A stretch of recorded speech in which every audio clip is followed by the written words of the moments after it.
cannabis or ganja? Oh, ganja, man, that is like healing of the nations. You know, that is the plant that I think if we would all take or appreciate, there would be more unity. You know, if we would we all just need to get stoned together. Hemp.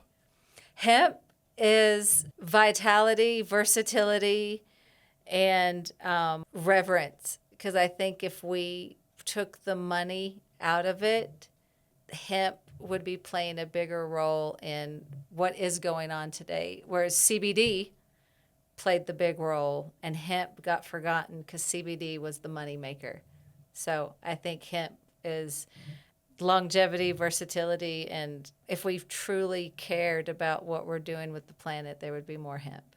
And then if any of these have paint a picture, if the inspiration shows up to personify any of these as well. Like I rarely personify plants, but I'll try. I'll try. Could be fun if it shows up. Just if Okay. it drops in for you, that's interesting to me as well.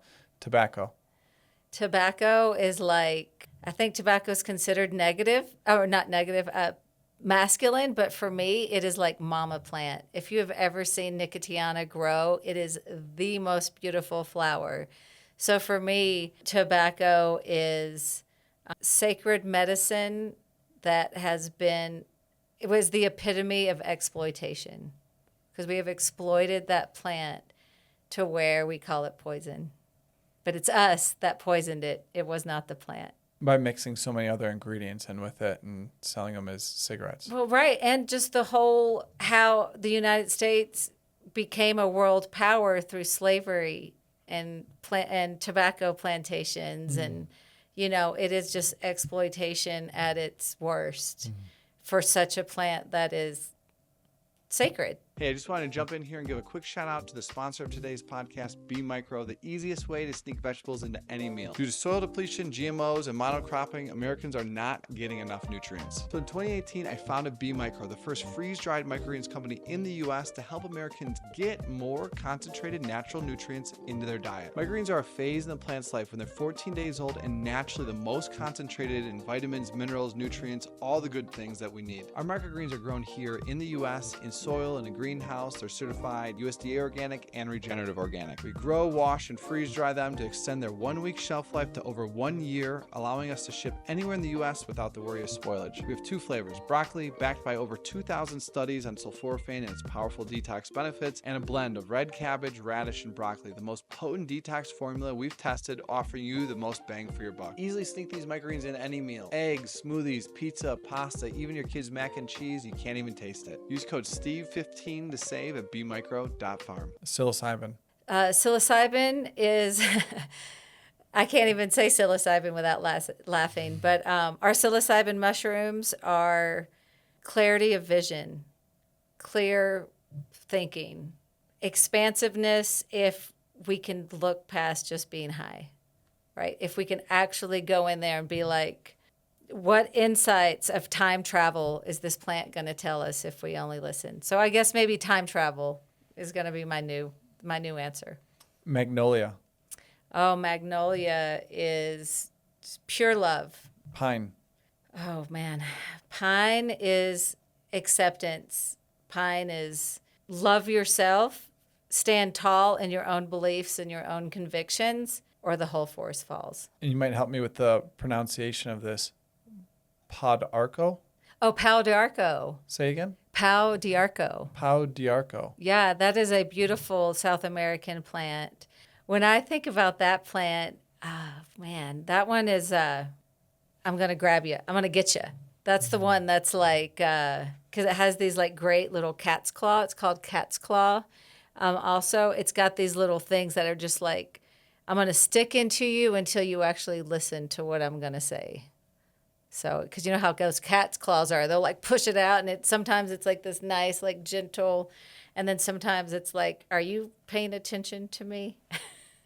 That's your most viewed video on YouTube. I know, which is random. Oh, is it? Okay. I I'd mean, never heard of it before, but people want to hear you talk about it. I've also noticed that is my most watched video on YouTube, and I don't know how that one started trending or whatever, because it's actually not a very commonly used herb in Western herbalism. In South America, it's used as like an anti-parasitic herb, and also for, and then in the Western herbal world, we have, adopted it as one of our herbs to support cancer treatment. People will call it like anti-cancer, or as an herbalist and acupuncturist, I'm not legally allowed to make claims that they heal specific diseases, but it is used for people who have cancer to help promote health. We'll say that. And in your YouTube video, you also share how it's cooling.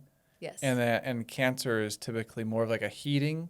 Yeah, it's cancer is like a dew toxin or a fire toxin. So it is definitely cooling to the body, and can, in some studies, it does show tumor reduction from powder arco. Reishi. Oh, reishi is spirit medicine. Ganoderma lucidum, right? So lucid dreams, lucid thinking. Yeah, reishi to me is whenever I am feeling the most out of sorts, reishi and rose. And that is one that reishi does like to go with. Reishi does like to go with rose. And in what way will you consume that? Usually in a tincture or a very mild tea, because when you decoct reishi, it gets super, super bitter. But sometimes I'll just do like a simple steep and then put some roses in there and steep those together. Nettle. Oh, nettle is pay attention. And for those listening, I'm pulling a lot of these from your book. You have a chapter on most of these. Yeah. Rose.